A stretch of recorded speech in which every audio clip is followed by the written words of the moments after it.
இலங்கையில் நடைபெற்ற போர்க்குற்றங்கள் இனப்படுகொலை என்பவற்றுக்கு சர்வதேச நீதி விசாரணை ஒன்றை வலுவான சர்வதேச நீதி விசாரணை ஒன்றை இந்திய அரசே தீர்மானமாக முன்னெடுக்க வேண்டும் என்று தமிழ்நாடு சட்டப்பேரவையிலே தமிழ்நாட்டினுடைய மாண்புமிகு முதலமைச்சர் செல்வி ஜெயலலிதா அவர்களினால் கொண்டு வரப்பட்ட தீர்மானம் ஏகமனதாக நிறைவேற்றப்பட்டிருக்கிறது.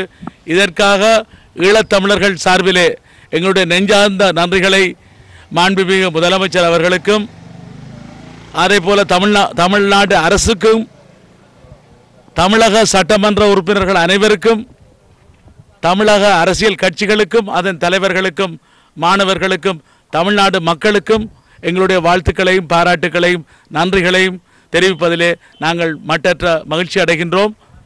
இது மாத்திரமல்ல, இன்றைய தினம் ஐக்கிய நாடுகள் மனித உரிமை பேரவையிலே ஜெனீவாவிலே சமர்ப்பிக்கப்பட்ட இந்த அறிக்கையிலே இலங்கையிலே நடைபெற்ற போர்க்குற்றங்கள் மிக கொடூரமானது, அதற்கு சர்வதேச விசாரணை ஒன்றுதான் தேவை என்ற பொருள்பட அந்த அறிக்கை குறிப்பிட்டிருக்கின்றது.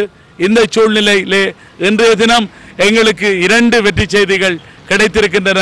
ஆகவே இதற்காக உழைத்த அத்தனை மக்களுக்கும் அத்தனை பேருக்கும் நன்றி கூறுகின்ற அதே நேரத்திலே விசேஷமான நன்றிகளை தமிழ்நாட்டினுடைய தமிழ் மக்களுடைய பாதுகாப்பு அரணாக விளங்குகின்ற உலகத் தமிழர்களின் தலைவி மாண்புமிகு ஜெயலலிதா அம்மையார் அவர்களுக்கு எங்களுடைய விசேட நன்றிகளை தெரிவிப்பதோடு அத்தனை பேரையும் தமிழ்நாட்டு மக்கள் அத்தனை பேரும் அத்தனை அரசியல் கட்சிகளும் மாணவர்களும் இந்த பிரச்சனையை தொடர்ந்து எடுக்கப்பட போன்ற பிரேரணையிலே ஒருவேளை உள்நாட்டு விசாரணை என்பதை கலக்க முற்பட்டால் அதற்காக ஆர்ப்பரித்து எழுந்து சர்வதேசத்தினுடைய மனச்சாட்சியை ஐக்கிய நாடுகள் சபையினுடைய மனச்சாட்சியை தட்டி எழுப்புவதற்கு தொப்புள் கொடையுறவர்களான எங்கள் தாய் தமிழக மக்களும் எங்களுடைய தாயத்து மக்களும் புலம்பெயர் தேச மக்களும் ஒன்று சேர்ந்து இறுதி வெற்றி எங்களுக்கு கிடைக்கும் வரை சர்வதேச நீதி விசாரணை பொறிமுறை ஊடாக வென்றெடுப்பதற்கு அத்தனை பேரும் எங்களுக்கு